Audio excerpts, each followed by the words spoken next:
শুভ সকাল, চলে এলাম নতুন একটি ব্লগ নিয়ে। আজ হচ্ছে শনিবার, এখন বাজে প্রায় 7টার মতো। তো দেখো, সকাল সকাল আজকে বড়মাসে যাচ্ছে ডিউটিতে।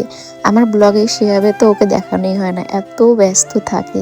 তো আজকে কিন্তু আমার আগে সোনুর বাবা ঘুম থেকে উঠেছে, আমি পরে উঠেছি।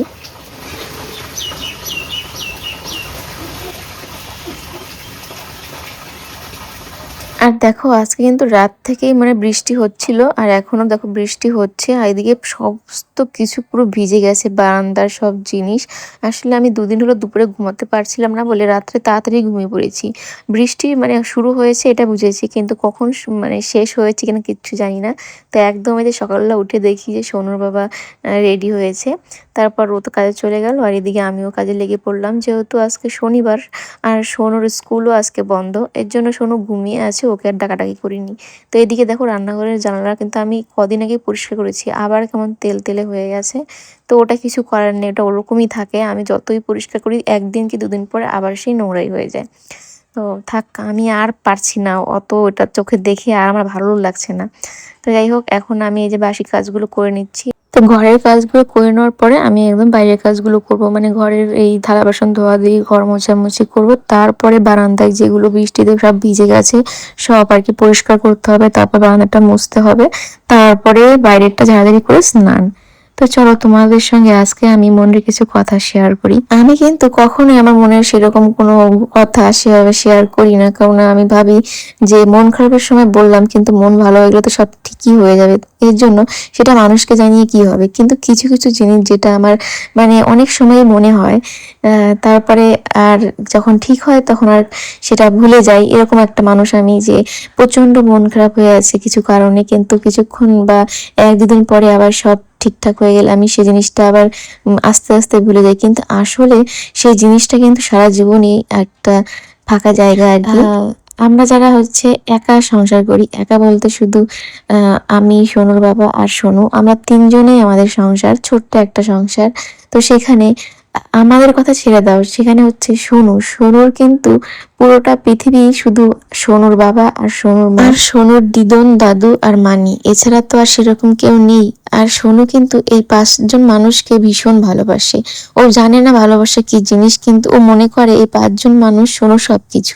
পুরো পৃথিবীটা সোনুর কাছে, যেন ওই 5জন মানুষকে দেখলে ওর হয়ে যায়। এই 5টা মানুষ যদি একসঙ্গে থাকে, তাহলে সোনু এত আনন্দ, এত খুশি হয় যে কি বলবো। কিন্তু কখনো কখনো সেটা সবাই বুঝিয়ে দেয় যে সোনু নিজের বলতে সোনুর বাবা আর মা। সবসময় যে টাকাটাই বড় সেটা কিন্তু না।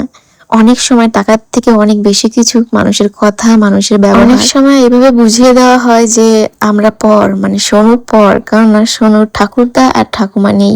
যদি তারা থাকতো, হয়তো সোনু এই জিনিসগুলা যে এখন মানে অনেক সময় যে জিনিসগুলো ব্যবহারগুলো পায়, সেটা হয়তো পেতো না। আমি মাঝে মধ্যে ভাবি যে অনেকে বলে যে শ্বশুর শাশুড়ি থাকা অনেক ঝামেলা, কিন্তু আমি এখন যেহেতু আমার নেই, আমি এটা ভালো করে বুঝি যে হতে পারে শ্বশুর শাশুড়ি থাকলে সংসারে অশান্তি ঝামেলা হয়, কিন্তু তাদের কাছে তাদের নাতি নাতনি অনেক আদরের, অনেক প্রিয়। কেননা যখন কোনো বাচ্চাকে বকাঝকা করা হয়, তারা বাড়িতে যদি থাকে তো তারা বকাঝকা করতে দেয় না। তারপরে যদি কোনো ঝামেলা করে, তারা নিয়ে ঘুরে বেড়ায়। কিন্তু সেই দিক থেকে সোনু একদম শূন্য। সোনু যদি কোনোদিন না খেয়ে থাকে কোনো বার, বা শরীর অসুস্থ হয়ে পড়ে, তাহলেও কেউ খোঁজ নিয়ে দেখে না সোনু কেমন আছে। যতক্ষণ না আমি নিজের থেকে কাউকে জানাবো ফোন করে, ততক্ষণ পর্যন্ত কিন্তু কেউ তারও খোঁজ নেবে না যে সোনু কেমন আছে, ভালো না খারাপ, খেয়েছে কি না খেয়েছে, বা কি খেয়েছে। এই জিনিসগুলো শোনার জন্য কেউ নেই। সত্যি সোনু এই যে ঠাকুরদা আর ঠাম্মার আদর থেকে পুরোপুরি বঞ্চিত। মাঝে মধ্যে আমার মনে হয় সত্যি সোনুর মতো এরকম কপাল যেন আরো কারো না হয়। ও হয়তো বোঝে না, কিন্তু আমি বুঝি। আমার ভীষণ কষ্ট হয় যখন আমি ওকে বকা দিই। বেচারা কেউ ওকে ধরার থাকে না।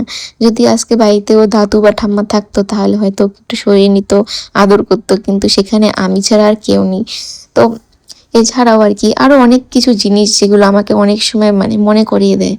হয়তো সোনু এখন ছোট, বোঝে না। যখন ও বড় হবে ও তখন নিজেও সেটা বুঝতে পারবে যে ঠাকুরদা ঠাকুরমা কি জিনিস। হ্যাঁ, তবে সবার ক্ষেত্রে এক হয় না। যেমন আমি কিন্তু কোনোদিনও সেটা বুঝিনি। একেই তো আমি ছোট থেকে বড় হয়েছি আমার দিদার কাছে।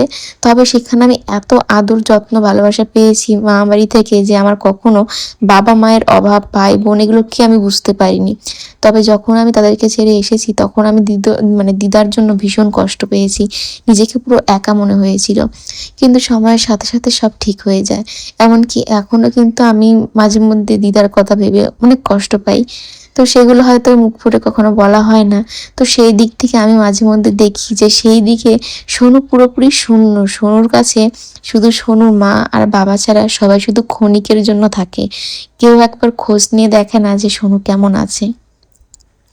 আজকে অনেক কারণে এই কথাগুলো বলছি। আরো অনেক কথা মনের মধ্যে চাপা থাকে। সবটা আমি বলতে চাই না, বা আমি বলাটা ঠিক মনে করি না, তাই বলি না। কিন্তু কিছুদিন ধরে কিছু কিছু জিনিস আমাকে এতটা কষ্ট দিচ্ছে যে কি বলবো, সে ধারণার বাইরে।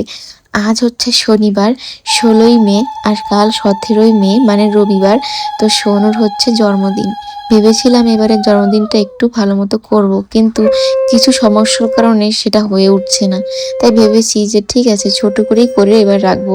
কিন্তু সেখানে একটা অনুষ্ঠান, সে ছোট হোক আর বড় হোক, যদি দুজন লোককেও বলা হয় তবুও তো একটা লোক লাগে নিজের সাথে। আমি একা কি করে করব।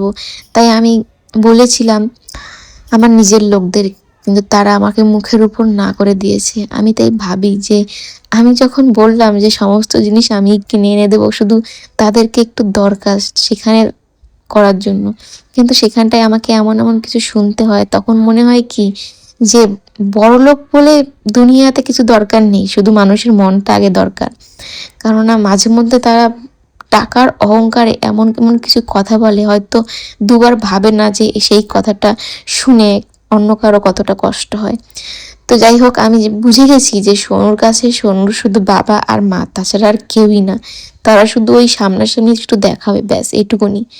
হয়তো তারা মনে করে যে কোনো দরকারে তারা একটু টাকা দিয়ে আমাকে সাহায্য করছে, এর জন্য তারা সেটাকে বেশি সবার থেকে আগে মনে করে। কিন্তু সেটা তারা বোঝে না যে টাকাটাই সবসময় সব কিছু হয় না। আজ আছে, কাল নাও থাকতে পারে, কিন্তু মানুষটার মূল্যটা সবার আগে। আর তারা সেই জিনিসটা বোঝে না, কারণ নিজের চোখে দেখা তো। যখন একটা মানুষ থাকে তখন তারা সেই মূল্য দিতে পারে না, কিন্তু সেই মানুষটা যখন চলে যায় দুনিয়া ছেড়ে, তখন তাকে নিয়ে অনেক কিছুই হয়, চোখের সামনে হয়, দেখি শুনি, খারাপ লাগে, কিন্তু ওই বলি না তাই। কারণ মানুষ যখন থাকে তখন তাকে সেই মানুষের মূল্য বুঝাতে হয়, দিতে হয়। না থাকলে সেইটা কেউ দেখতে আসে না। আর এই যে উপরে ভগবান আছে, তারাও সবই দেখছে যে মাঝে মধ্যে আমাকে কিভাবে কথা শুনতে হয়, সে শুধু আমিই জানি। জানো তো, আমাকে না কিছু কিছু মানুষ পছন্দ করে না, কারণ না আমি তাদের সাথে মিশি না। আমি মনে করি আমার মেন্টালিটি যেরকম, আমি যেভাবে থাকতে পছন্দ করি, যেভাবে কথা বলতে পছন্দ করি, তো সেরকম মেন্টালিটির মানুষ থাকলে আমি তাদের সঙ্গে মন খুলে কথা বলি, মন খুলে মিশি। কিন্তু যাদের সাথে আমার মেন্টালিটি এক না, তাদের কথাবার্তা আমার কথাবার্তা এক না, গালিগালাজ আজে বাজে কথাবার্তা বললে আমি তাদের সাথে মিশি না, আমার ভালো লাগে না। আর এর জন্য আমি কিছু মানুষের কাছে খুব খারাপ। থাক, তাতে আমার কোনো যায় আসে না। ছোট থেকে পড়াশোনা করেছি, কিন্তু আমার অনেক বন্ধু বান্ধব ছিল। তবে হ্যাঁ, এখন সময় আর কাজের চাপে তার সাথে কথা ঠিকই হয় না, কিন্তু মনে মনে আমরা ঠিকই জানি যে ও খুব ভালো বন্ধু ছিল, বান্ধবী ছিল। হয়তো সামনাসামনি কখনো দেখা হলে অনেক গর্ব করি, কিন্তু সবসময় সংসারের চাপে কথা বলা হয়ে ওঠে না। তাই আমি ভাবি যে যারা মনে করে আমি সারাক্ষণ একা থাকতেই পছন্দ করি, তারা এটা জানে না যে একটা সময় আমিও পড়াশোনা করতাম আর আমারও অনেক বন্ধু বান্ধব ছিল। কিন্তু পাড়া প্রতিবেশীর সঙ্গে আমার মিল এর জন্যই হয় না, কারণ না আমি যেরকমভাবে থাকতে পছন্দ করি তারা করে না। আমার আড্ডা মারা পছন্দ না, তারা আড্ডা মারে। এবার আমি তো আমার বাড়ির কাজ সেরে তার সেখানে আড্ডা মারতে যাব না, এর জন্য আমি খারাপ। যাই হোক, সেই সব ব্যাপারে কথা বলা না বলাই ভালো। তো এখন আমি যে কথাটা বলছিলাম সেটাই, যে পরের দিন সোনুর জন্মদিন, জানি না কি হবে। অনেক আশা নিয়ে মেয়েটাকে বলেছিলাম যে এবারের জন্মদিনটা করব, কিন্তু আমি একার জন্য কিছু করে উঠতে পারছি না। ভগবানই জানে এবার কি হবে। তার মধ্যে রবিবারে পড়েছে হচ্ছে বিজয় মিছিল, যেটা অনেক দিন ধরে আমরা অপেক্ষা করছিলাম, কারণ পশ্চিমবঙ্গতে এখন বিজেপি সরকার এসেছে। আর এটা আমাদের সবার অনেক আনন্দের একটা ব্যাপার। আর সেখানে যদি আমি না যেতে পারি আমার ভীষণ কষ্ট লাগবে, সাথে সাথে সোনুরও। আর দুটো জিনিস এমন ভাবে একদিনে পড়েছে যে কি বলবো, কি করব না করব আমি কিছু বুঝে উঠতে পারছি না। তার মধ্যে সেদিনকার সোনুর বাবার ডিউটি আছে, সকালে চলে যাবে। আমি একা কি করব সত্যি আমি কোনো উপায় খুঁজে পাচ্ছি না, শুধু মনে মনে কষ্ট পাচ্ছি আর মেয়েটার মুখের দিকে তাকাচ্ছি যে আমি কিরকম মা। আমি একটা মানে মা হয়ে আমার বাচ্চার একদিনের খুশির জন্য কিছু করতে পারছি না। আমার পাশে কেউই নেই। এটাই ভাবি যদি সোনুর দাদু বা ঠাম্মা থাকতো, ঠাকুরদা ঠাম্মা থাকতো, তারা হয়তো আমার থেকেও বেশি আনন্দ থাকতো যে সোনুর জন্মদিন। আমার কিছু হয়তো চিন্তা ভাবনা করতেই লাগতো না, তারাই সবটা করে নিত।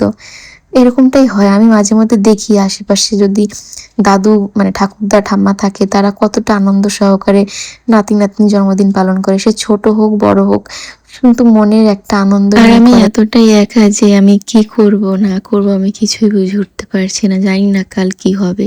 তো দেখা যাক ভগবান কি লিখেছে আমাদের কপালে, একদিন মেয়েটাকে খুশি করতে পারি কি না পারি। তো এখন সোনুকে আমি খেতে দিয়ে এসেছি, তারপরে বাদবাকি কাজগুলো করলাম। আর এখানে দেখো সোনুকে আজ কিন্তু গয়না পরিয়ে দিয়েছি। তো দুদিন থেকে সোনু একদম হাত খালি গলা খালি হয়েছিল। আজকে নূপুর পরিয়েছি, হাতে বালা পরিয়ে দিয়েছি, নতুন মালাটা পরিয়ে দিয়েছি। যেহেতু সোনুর স্কুল থেকে বলেছে চুড়ি টুড়ি সব খুলে রাখতে, এই জন্য সমস্তটা খুলে রেখেছিলাম। তা আজকে পরিয়ে দিলাম, মেয়ে আমার ভীষণ খুশি। কত ভালো লাগছে মালা টালা পরে না, বাচ্চাদেরকে মালা না পরলে খুব খারাপ লাগে দেখতে, মালা পরলে কত ভালো লাগে তাই না? তোমার ভালো লাগছে মালাটা? ওই মালাটা কবে দিবি?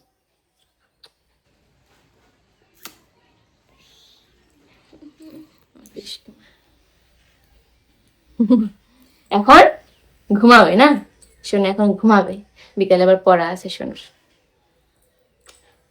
তুমি এত বড় হবে ভালো মতো পড়াশোনা করে না, তাই তো?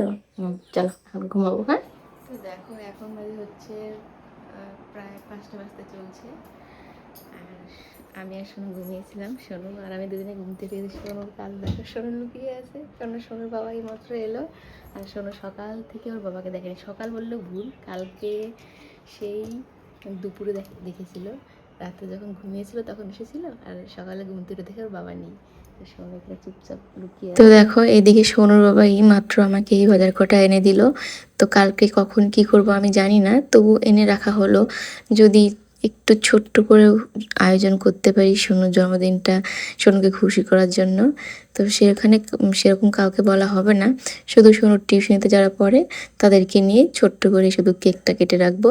তো এই আর কি, তাও কখন করতে পারবো কি করব কিচ্ছু বুঝে উঠতে পারছি না। তো এইভাবেই আজকে সারাটা দিন কেটে গেল। আজকের ব্লগটা এই পর্যন্তই রাখছি। যদি তোমাদের ভালো লাগে তাহলে অবশ্যই একটা লাইক করে দিও, কমেন্ট করে জানিও। আর তোমরা যারা যারা ফেসবুক পেজ থেকে দেখো তোমরাও আমাকে কমেন্টের মাধ্যমে জানাতে পারো আমার ব্লগ তোমাদের কেমন লাগে। কোনো ভুল ত্রুটি হলে অবশ্যই কমেন্টে জানাবে, তাহলে ভালো করার চেষ্টা করব। তো চলো আজকের মতো এই পর্যন্তই রাখছি। সবাই ভালো থেকো, সুস্থ থেকো, বাই। আবার দেখা হচ্ছে নতুন একটি ব্লগে।